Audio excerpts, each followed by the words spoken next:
Topic 6.8. Immigration and Migration in the Gilded Age.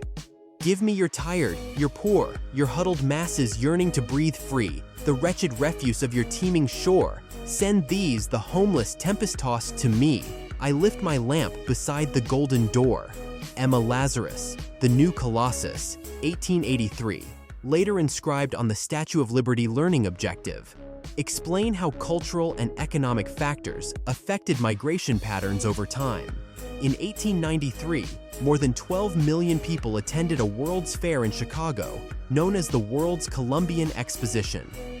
In just 6 decades, Chicago's population had grown from a small town of fewer than 4,000 people to the country's second-largest city with more than 1 million residents, the fastest-growing city in the nation, if not the world.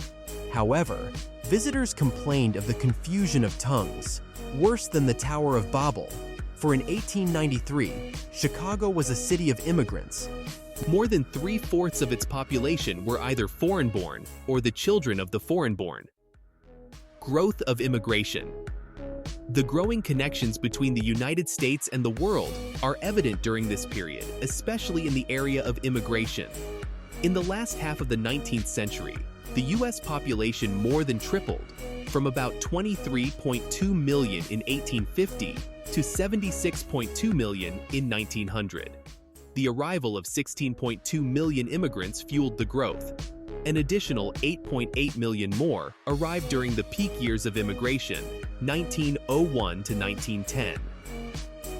Push and pull factors, an increased combination of pushes, negative factors from which people are fleeing, and pulls, positive attractions of the adopted country, increased migrations around the world. Several negative forces drove Europeans to emigrate. The poverty of displaced farm workers driven from the land by political turmoil, and the mechanization of farm work, overcrowding and joblessness in European cities as a result of population growth, religious persecution, particularly against Jews in Eastern Europe. Positive reasons for moving to the United States included the country's reputation for political and religious freedom, and the economic opportunities afforded by the settling of the West and the abundance of industrial jobs in U.S. cities.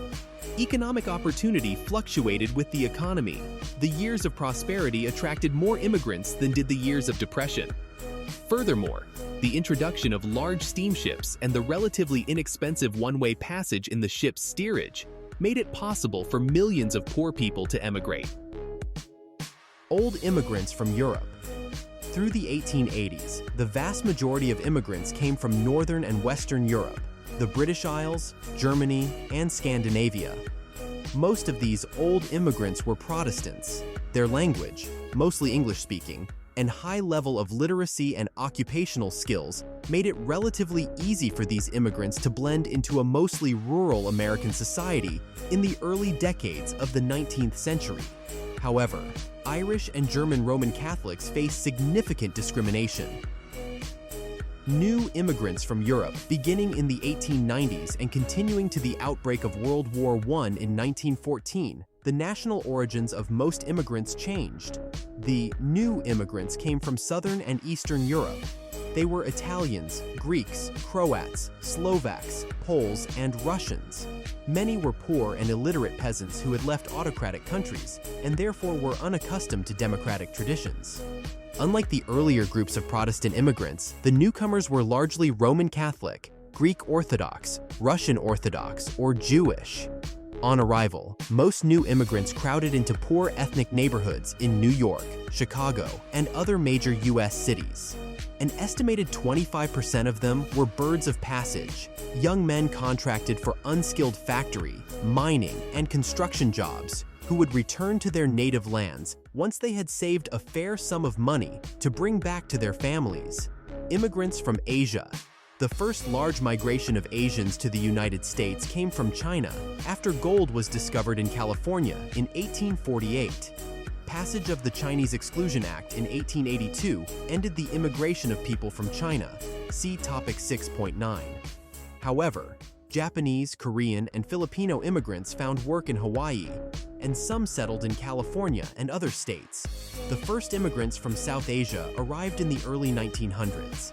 However, in response to anti-Asia feelings, Congress passed immigration restrictions in 1917 and 1924 that almost completely stopped immigration from the entire continent.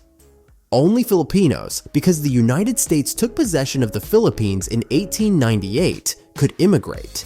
Immigration and growth of cities' urbanization and industrialization developed together.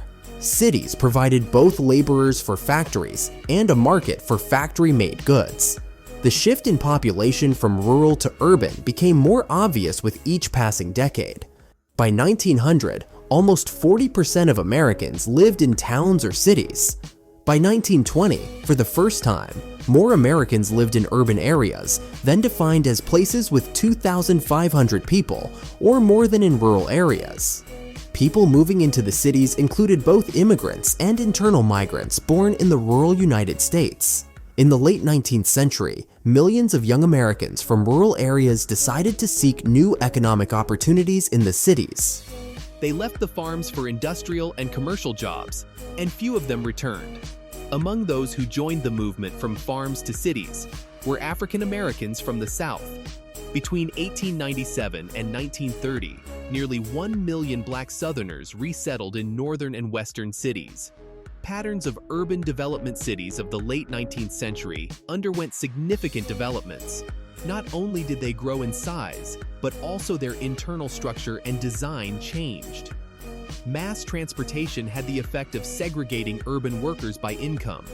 The upper and middle classes moved to streetcar suburbs, communities that grew along transit routes leading to an urban center, to escape the pollution, poverty, and crime of the city. The exodus of higher-income residents left older sections of the city to the working poor, many of whom were immigrants. The residential areas of the cities and suburbs both reflected and contributed to the class, race, ethnic, and cultural divisions in American society. Ethnic neighborhoods. As affluent citizens moved out of residences near the business districts, the poor moved into them. To increase their profits, landlords divided up inner-city housing into small, windowless rooms. The resulting slums and tenement apartments could cram more than 4,000 people into one city block. In an attempt to correct unlivable conditions, New York City passed a law in 1879 that required each bedroom to have a window. The cheapest way for landlords to respond to the law was to build the so-called dumbbell tenements, buildings constructed with open ventilation shafts in the center to provide windows for each room. However, overcrowding and filth in new tenements continued to promote the spread of deadly diseases such as cholera, typhoid, and tuberculosis. In their crowded tenement quarters, immigrant groups created distinct ethnic neighborhoods where each group could maintain its own language, culture, church or temple, and social club. Many groups even supported their own newspapers and schools. While often crowded, unhealthy, and crime-ridden, these neighborhoods, sometimes called ghettos, often served as springboards for ambitious and hardworking immigrants and their children to achieve their version of the American dream. This explosive growth of immigrants to the United States after 1865 renewed populist protests to keep down the number of immigrants, especially ones who differed by ethnicity, languages, and religions from the old immigrants. The efforts to discourage or restrict new immigrants drew upon earlier opposition to Irish, Italian, and Chinese immigration. Topic 6.9 Responses to Immigration in the Gilded Age Learning Objective. Explain the various responses to immigration in the period over time. In the 1870s, when the French sculptor Frédéric Auguste Bartholdi began work on the Statue of Liberty, few laws restricted immigration to the United States. The only large restriction banned Chinese immigrants. By 1886, however, the year that the Great Welcoming Statue was placed on its pedestal in New York Harbor, Congress had passed a number of new laws restricting immigration. Opposition to immigration. Several groups supported efforts to restrict immigration in the period from 1865 to 1898. Each focused on its own reasons, though often these reasons overlapped.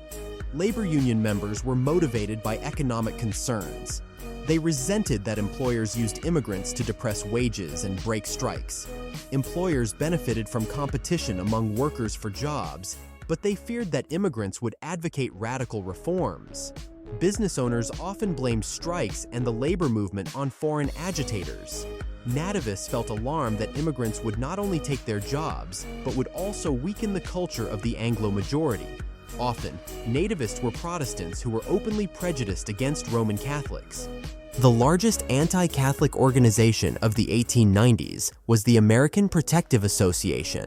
Social Darwinists believed that Southern and Eastern Europeans and all non-Europeans were biologically inferior to people of English and Germanic heritage.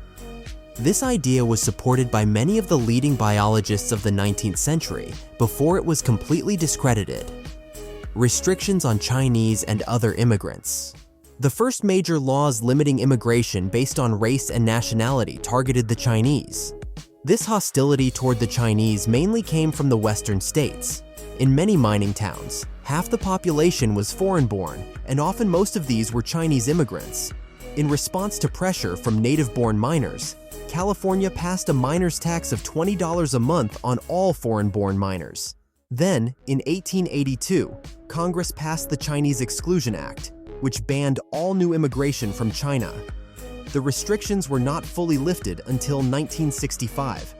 Restrictions also came in 1882 on the immigration of undesirable persons, such as paupers, criminals, convicts, and those diagnosed as mentally incompetent. The Contract Labor Law of 1885 restricted temporary workers, an effort to protect American workers from competition. A literacy test for immigrants was vetoed by President Cleveland but passed in 1917. Soon after the opening of Ellis Island in New York Harbor as an immigration center in 1892, new arrivals had to pass more rigorous medical examinations and pay a tax before entering the United States. During a severe depression in the 1890s, nativist sentiment increased as some jobless workers and employers used foreign-born residents as a convenient scapegoat for economic problems. The impact of restrictions. However, anti-immigrant feelings and early restrictions did not stop the flow of newcomers. Between 1860 and 1920, the foreign-born population numbered consistently between 13 and 15% of the population. The Statue of Liberty remained a beacon of hope for the poor and the oppressed of Southern and Eastern Europe until the Quota Acts of the 1920s almost closed liberty's golden door. Boss and machine politics. In many cities, politicians welcome newly arrived immigrants to gain their loyalty in future elections. These tightly organized groups of politicians became known as political machines. Each machine had its boss, the top politician who gave orders to the rank and file and doled out government jobs to loyal supporters. Several political machines, such as Tammany Hall in New York City, started as social clubs and later developed into power centers to coordinate the needs of businesses, immigrants, and the underprivileged. In return, machines asked for people's votes on election day. Successful party bosses knew how to manage the competing social, ethnic, and economic groups in the city. Political machines often brought modern services to the city, including a crude form of welfare for urban newcomers. The political organization would find jobs and apartments for recently arrived immigrants and show up at a poor family's door with baskets of food during hard times. But the political machines could be greedy as well as generous, and often stole millions from the taxpayers in the form of graft and fraud. In New York City in the 1860s, for example, an estimated 65% of public building funds ended up in the pockets of Tammany Hall's boss, Tweed, and his cronies. Settlement houses concerned about the lives of the poor and new immigrants. A number of young, well-educated, middle-class women and men settled into immigrant neighborhoods to learn about the problems of immigrant families firsthand. Living and working in places called settlement houses, the young reformers hoped to relieve the effects of poverty by providing social services for people in the neighborhood. The most famous such experiment was Hull House in Chicago, which was started by Jane Addams and a college classmate in 1889. Settlement houses taught English to immigrants, pioneered early childhood education, taught industrial arts, and established neighborhood theaters and music schools. By 1910, there were more than 400 settlement houses in America's largest cities.